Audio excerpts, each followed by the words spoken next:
Hello guys, কেমন আছো তোমরা? তো আশা করি তোমরা অনেক ভালো আছো। তো আজকে আমরা দু ভাই মিলে সকাল সকাল বের হয়ে গেলাম চা খেতে। এই রোডটা আমাদেরকে পার হতে হবে।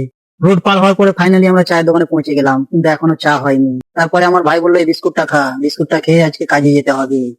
তারপর দোকানদার বললো চা হয়ে গেছে ভাই। তারপরে আমরা ভাবলাম কি আর করবো, চা খেয়ে নি দু ভাই। তো আমরা চাষ করে নিলাম। চাষ করার পরে আমার ভাই বলছে আমাকে অনেক ঠান্ডা লাগছে। তো কি আর বলবো, তাকে দেখে মনে হয় চারটা সিগন্যাল মারা গেছে। আজকে দেখি সূর্যটা অনেক সুন্দর উঠেছে।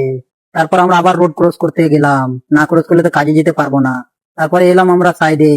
তারপর দেখো আমাদের সাথে দুজন পাগলা চোদা যাচ্ছে। আগে যেয়ে দেখাবো আমি কি কি কাজ করি, তো তোমরা দেখতে থাকো।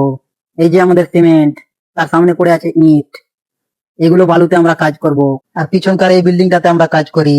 আর এরা দুজন আমাদের মিস্ত্রি। মিস্ত্রি হাতে একটা পানির বোতল নিয়ে আছে, কারণ আমাদেরকে প্যাস লাগবে তো আমরা খাবো। আর এত উঁচুতে আমরা কাজ করি। এখন কাজ করার জন্য আমরা ঢালাই মাখাচ্ছি। আমাদের মিস্ত্রি আমাদের ঢালাইয়ের জন্য ওয়েট করছে। তা আপনারা দেখতেই থাকো সামনে যে আমরা কি কাজ করি।